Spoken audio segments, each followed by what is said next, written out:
기사에 다 담지 못한 취재의 뒷이야기를 들어보는 전격 인터뷰 취재 후 시간. 오늘은 제가 직접 나섰습니다. 시민데스크 진행자로서 평소 할 수 없었던 이야기들 허심탄회하게 풀어보고 왔는데요. 지금 바로 만나보시죠. 여러분 안녕하세요. 홍보혜경입니다. 2021년 새해가 밝았습니다. 오늘 이 취재 후 시간 그 힘찬 첫 출발에 의미를 더해줄 아주 특별한 분을 모셨는데요. 오늘은 YTN 뉴스앤 이슈의 진행자이자 저희 시민데스크를 이끌고 있는 박광열 앵커와 함께 YTN 뉴스 제작의 뒷얘기를 들어봅니다.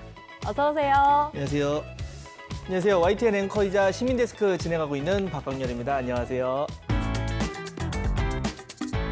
아니, 이때까지 제가 취재에 출연하면서 인사를 이렇게 두 손으로 하신 분 처음 봤어요. 이렇게 했어야 되는데 그렇죠? 예, 이게 원고를 못 놓겠어요. 습관이 돼서. 아, 네. 저 놓고. 원고 뭐 예. 버리시죠, 그냥 땅바닥에. 아, 그럴까요?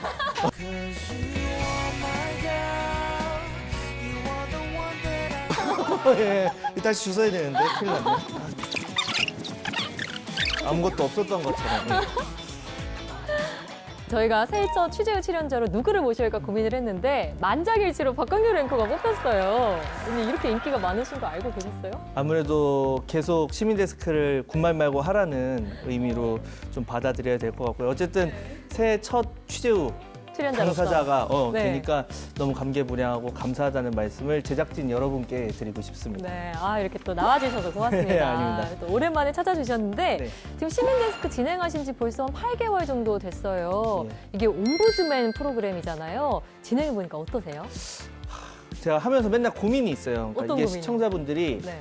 취사 선택하는 의견만 얘네가 얘기하지 이런 생각을 안 하게 아. 그렇다 보니까 그런 면에서 옴부즈맨 프로그램이 보람도 있고 어려움도 있죠. 그런 만큼 모든 의견을 다 싣고 싶은데 또 실을 수 없는 의견도 있잖아요. 그렇죠. 그러니까 의견의 어느 정도 타당성이나 이런 것도 봐야 되니까 그런 걸 판단하는 데 있어서 쉽지 않은 것 같아요. 네. 자, 그런데 이 시민데스크에 잘한 뉴스, 아쉬운 뉴스라는 코너가 있잖아요. 네. 거기서 앞에서 말씀하신 그런 시청자분들의 의견들 날것으로 그대로 듣고 계시거든요. 근데 그런 얘기를 듣다 보면은 나도 사실 내부자인데 좀 부담되시기도 할 것 같아요. 어때요? 저희 시민데스크가 네. 새벽에 방송이 됩니다. 예. 그래서 그 지적이 된 기자들 네. 그 방송을 안 보길 바라면서 전 자면서? 얘기를 하는데 네. 자겠지 하면서 얘기를 하는데 근데 소문이 날 수 있잖아요. 이번에 시민데스크에서 네 기사 나왔더라. 뭐 이럴 수도 있고. 그렇죠. 찾아보면 네. 아니 진행자가 엄청나게 까더라. 까더라, 씹어대더라 이렇게 네. 얘기를 하면 어떡할까라는 네. 근데 그런 게 제일 경계해야 될 것 같아요. 저희가 그렇게 해버리면 시민데스크를 시청자분들이 볼 이유가 없잖아요. 근데 그런 건 있어요. 제가 네. 그 사람이랑 친해서 뭐 안 네. 친해서 이런 문제가 아니라 기자 생활을 했을 때 네. 아 이래서 이랬겠구나 하는 게 아. 있을 때는 얘기를 해요. 네. 이런 측면에서 아마 이렇게 됐을 거다. 네. 그럼에도 불구하고 정말 이 쉴드를 칠 수 없는 그러니까 방어를 할 수 없는 부분에 지적이 나올 땐 전 그냥 이건 좀 문제네요라고 합니다. 그럼 얘기를 듣다 보니까 이렇게 이 시청자분들의 의견이 기자분들이나 혹은 프로그램 제작팀에 좀 전달이 잘 되고 있는 모양이에요. 아 그렇죠. 왜냐하면 시민데스크의 시스템을 좀 설명을 드리면 만약에 이렇게 잘한 뉴스, 아쉬운 뉴스 선정이 되면 당사자한테 물어봐요. 보도해도 너 왜 되는지? 아쉽게 했니? 아, 너 그래요? 왜 시청자분들을 아쉽게 했어? 이런 거를 네. 간략하게는 그래야 그 사람도 뭐 피드백을 어떤 하겠죠. 뭐 반박이든 네. 이래서 이렇게 됐는데 죄송합니다라든지 아니면 정말 이 시청자의 지적은 내가 받아들일 수 없다. 나 이렇게 썼는데 네. 라고 할 수도 있고 속으로는 속상은 하겠죠. 당연히 본인도 이제 칭찬받고 싶고 좋은 의도로 쓴 기사인데 아쉬운 부분이 있다고 하니까 그런데 물론 아쉬운 부분은 어느 정도 쓴 기사에서 아쉬운 부분도 나오는 거라고 아예 정말 쉽게 말해서 평할 수 없는 정도의 수준이면 네. 아쉬운 것도 나오지가 않으니까 그런 면에서 이제 얘기를 하면서 하는데 그렇게 아쉬운 뉴스로 선정이 됐으면 그런 부분에 대해서 본인이 알고 있다면 앞으로는 좀 고쳐지지 않을까요? 자, 이렇게 시민데스크 이야기를 좀 들어봤는데 이 취재 후 자리가 뒷얘기를 듣는 자리거든요. 네. 우리 시민데스크 뒷얘기도 한번 해볼까요?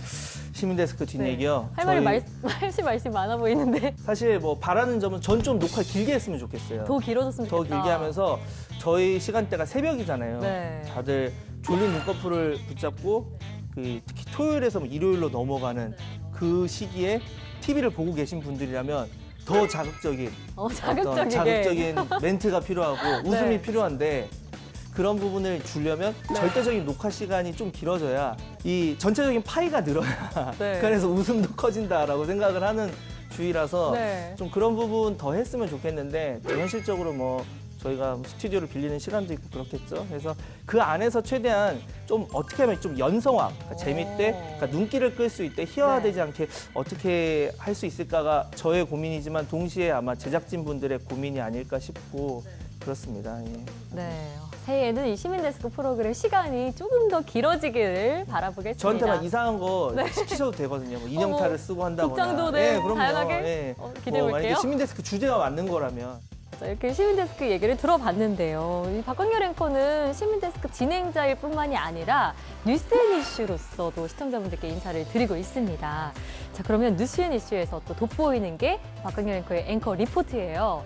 자, 그동안 리포트를 봤는데 중국의 파우차이 논란이나 우리 네. 사유리 씨의 자발적 비혼모 이슈들 시청자분들이 궁금해할 만한 것들을 많이 다루셨더라고요. 네. 아이템 선정 기준을 듣고 싶은데요. 제가 지금 취재 부서에 있는 게 아니다 보니까 우리 기자들은 흔히 이 새로운 내용, 그러니까 지금까지 없었던 내용 이런 거를 많이 취재를 하잖아요. 그런데 제가 앵커다 보니까 직접 뭐 전화까지는 돌리지만 어디 현장에 나가기가 뭐 여의치 않고 네. 그러니까 지금 가장 강조하는 건 1은 관심도, 관심도. 2는 실용성 네. 이렇게 보면 될 것 같아요. 근데 이 앵커 리포트를 매일 쓰시잖아요. 그러니까 아이템을 선정할 때도 오늘은 진짜 할 거 없는데 이런 날도 있을 것 같아요. 어떠세요? 사실 아침마다 네. 정말 이불킥을 하며 고민의 연속이에요. 고민의 연속인데 그러니까 안 하고 싶을 때도 있어요. 진짜 네. 안 하고 싶을 때도 있는데 왜냐면 안 해도 돈은 똑같이 주거든요. 돈 더 받는 것도 아닌데. 앵커 리포트 하나당 뭐 10만 원 이러면 바로 쓰죠. 하루 10개 쓰는데 농담이고요. 그런데 그래도 다행히 우리나라가 이 다이나믹 코리아다 보니까 매일매일 새로운 이슈가 있고 그리고 이게 제가 지금 앵커지만 원래는 기자 직군으로 이제 그쵸. 회사에 들어왔고 그 감을 잃지 않는 데는 도움이 되는 것 같아요. 네, 매일매일 리포트를 쓰니까 쓰니까요. 쓰니까 도움도 되고 앵커 음. 리포트 써야지 하고 보는 게 아니라 그런 이슈들이 다 관심이 좀 사람들이 있는 거잖아요. 보다 보면 그런 부분 뉴스 진행할 때도 도움이 되고. 그동안 시민데스크 진행하시면서 시청자분들의 날선 댓글들, 비난들 다 들으셨을 거 아니에요. 앵커 리포트 작성할 때 반영이 되고 있는지 궁금해요. 네, 사실 엄청 신경을 쓰죠. 댓글 안 본다는 기자도 있고 뭐 댓글 안 본다는 연예인도 있잖아요. 네, 맞아요. 저는 그게 그렇다고 생각해요. 이게 댓글에도 정말 피가 되고 살이 되는 이제 도움이 쓴소리들. 되는 댓글이 네. 있고 그냥 일방적인 비난도 있을 수가 있겠죠. 그걸 분리해서 이 약이 되는 거는 몸에 흡수를 하고 나머지는 배출을 하면 제일 좋을 텐데 그게 사람이라서 쉽지가 않아요. 마음의 상처가 남을 예, 수도 왜냐하면 보통 좋은 댓글은 잘 안 보게 되고 안 좋은 댓글만 머릿속에 남고 맞아요. 계속 되새기게 되거든요. 네. 그래서 아예 안 보는 경우가 생기는데 저는 지금도 댓글을 보고 하는데 그 과정에서 그런 경험을 할 때가 되게 많아요. 이 부분은 이분이 얘기한 게 맞다. 내가 이렇게 했어야 되는데 내가 이걸 놓쳤구나. 놓쳤네 하면 그런 부분은 메모를 해놓거든요. 예. 그래서 나중에 이거는 이렇게 해야겠다. 나중에 수정하신 적도 있으세요? 수정한 적도 꽤 있어요. 자, 이렇게 기자 생활을 하시다가 앵커가 된 지도 1년 반이 넘으셨다고 알고 있어요. 네. 앞으로 어떤 앵커로 좀 기억이 되고 싶으세요? 사실 요즘 뭐 채널 돌리다 보면 워낙 많은 뉴스가 있고 많은 방송사가 있고 많은 앵커도 있는 게 사실이에요. 그래서 사안에 대해서 생각이 다르거나 맞아요. 한 경우가 있을 때 네.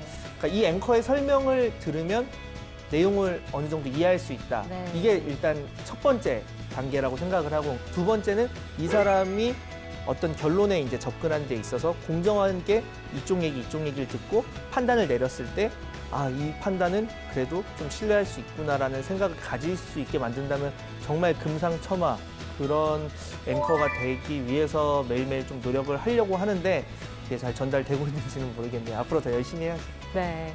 자, 앞으로도 이 뉴스 진행자로서 또 옴부즈맨 프로그램 진행자로서도 시청자분들에게 많은 사랑을 받으시길 바라겠습니다. 오늘 나와주셔서 고맙습니다. 네, 감사합니다.